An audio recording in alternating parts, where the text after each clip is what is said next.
Praise the Lord. இன்றைய அப்பத்துணிக்கை நிகழ்ச்சியிலே உங்களை சந்திப்பதில் மிக்க மகிழ்ச்சி அடைகிறேன். இந்த நாளிலும் கர்த்தருடைய வார்த்தையை நாம் தியானிப்போம்.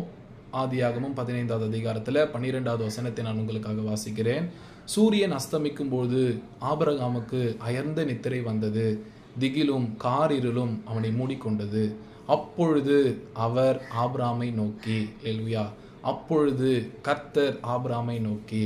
கவனிங்க, இந்த நேரத்தில் இந்த காரியத்தை நாம் தியானிப்போம். ஆபிரகாம் தன்னுடைய வேலைகள் எல்லாம் முடித்து அவர் ஓய்வெடுக்கும் பொழுது, அதாவது நித்திரை செய்யும் பொழுது, ஆண்டவர் அவரிடத்துல வந்தாராம். அல்லேலூயா. ஆண்டவர் அவரிடத்துல வந்து என்ன செய்தார் கேட்டீங்கன்னா, ஆண்டவர் ஆபிரகாமோடு கூட பேசினார்.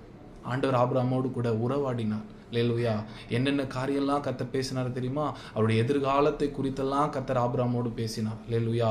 உன்னுடைய சந்ததி இவனமாய் இருக்கும், உன்னுடைய சந்ததி தேசத்தை நிரப்புவாங்க, உன் சந்ததி எகிப்தில் 400 வருஷம் உபத்திரப்படுவாங்க, பிற்பாடு இந்த தேசத்துக்கு புறப்பட்டு வருவாங்க சொல்லி ஆண்டவர் அவனுடைய பூர்வகால செய்தியெல்லாம் ஆபிரகாமோடு கூட பேசினார். அல்லேலூயா.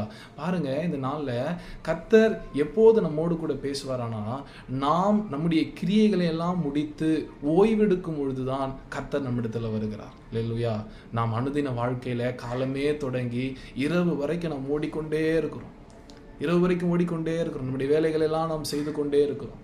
கர்த்தருடைய பாதத்துல நாம் இளைப்பாறும் பொழுதுதான் ஆண்டவர் நம்மோடு கூட பேசுகிறார்.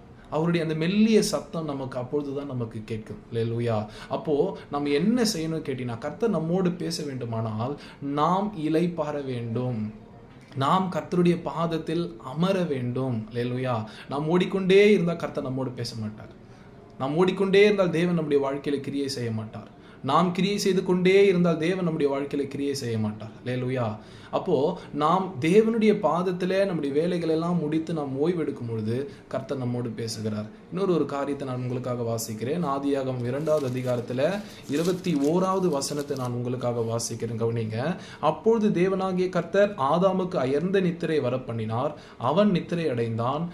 அவன் விலா எலும்புகளில் ஒன்றை எடுத்து அந்த இடத்தை சதையினால் அடைத்தார். அல்லேலூயா.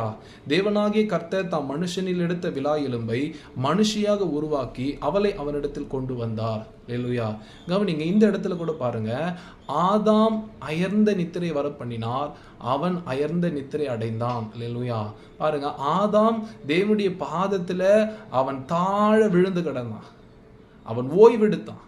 அவன் தாழ விழுந்து கிடக்கும் பொழுது கர்த்தர் அவனுடைய வாழ்க்கையில கிரியைகளை நடப்பித்தார். அல்லேலூயா. அவனுடைய வாழ்க்கையிலிருந்து ஒரு மனுஷியை கர்த்தர் கொண்டு வந்தார். அப்போ தேவன் எப்போ கிரியை செய்வார்னு கேட்டீங்கன்னா, நாம் நம்முடைய வேலைகளை முடித்து ஓய்ந்திருக்கும் பொழுதுதான் கர்த்தர் நம்முடைய வாழ்க்கையில கர்த்தர் கிரியைகளை நடப்பிப்பார். அல்லேலூயா. அப்போ நம்முடைய வாழ்க்கையில தேவன் அற்புதங்களை செய்யணும், தேவன் நம்முடைய வாழ்க்கையில மகா பெரிய காரியங்களை செய்யணும், தேவன் என்னுடைய வாழ்க்கையில அதிசயங்களை செய்ய வேண்டும், தேவன் என் வாழ்க்கையில கிரியை செய்ய வேண்டுமானால் நீங்கள் தேவனுடைய பாதத்துல ஓய்வெடுக்க வேண்டும். தேவனுடைய பாதத்துல நீங்கள் அமைதியாய் காத்திருக்க வேண்டும். அல்லேலூயா. வார்த்தைகள் பிறக்கும் இடம் மௌனமா. அல்லேலூயா. அப்போ அந்த மௌனம், அமைதியான இடத்துல தான் கர்த்தருடைய சத்தத்தை நாம் கேட்க முடியும்.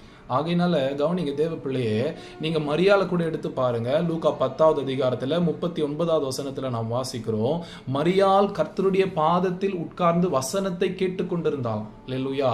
அப்போ மரியாள் எப்போது தன் கர்த்தருடைய வார்த்தையை அவள் கேட்டாள்னு கேட்டீங்கன்னா, அவள் தன் வேலைகளை முடித்து ஆண்டுடைய பாதத்துல அமரும் பொழுது அவருடைய சத்தத்தை அவள் கேட்டாள். அல்லேலூயா. அவருடைய சத்தத்தை அவள் கேட்டாள். ஆனால் மார்த்தாலோ பாருங்க, பற்பல வேலைகள் செய்கிறதுல அவள் வருத்தம் அடைந்திருந்தாளா. அவளுடைய வாழ்க்கையில துக்கம் இருந்தது, அவளுடைய வாழ்க்கையில கவலைகள் இருந்தது, வருத்தம் இருந்தது. ஆனால் மரியாளோ பாருங்க, அவள் நல்ல பங்கை தெரிந்து கொண்டாள். அவளுக்கும் வேலை இருந்தது, மரியாளுக்கும் வேலை இருந்தது.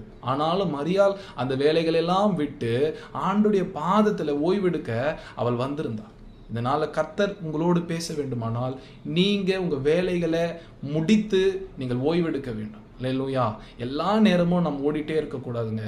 கொஞ்ச நேரம் கர்த்தருடைய பாதத்துல நாம் அமர்ந்து மௌனமாய் உட்காரும் பொழுது கர்த்தர் நம்மிடத்துல வந்து ஆண்டவர் நம்முடைய வாழ்க்கையை குறித்து, நம்முடைய பிள்ளைங்களுடைய வாழ்க்கையை குறித்து, நம்முடைய எதிர்காலத்தை குறித்து, நம்முடைய சந்ததியை குறித்து, நம்மை குறித்த திட்டத்தை குறித்து, இப்படி நிறைய வார்த்தைகளை கர்த்தர் நம்மோடு கூட பேச ஆசையா இருக்கிறார். ஆகையினால் இந்த காலை வேளையில ஆண்டவருடைய சத்தத்தை கேட்க ஆசையா இருக்கிறீங்களா? ரெஸ்ட் எடுங்க, ஓய்விடுங்க. ஆண்டவர் உங்களோடு கூட பேசுவார். ஆமீன். கர்த்தர் தாமே உங்களை ஆசீர்வதிப்பாராக.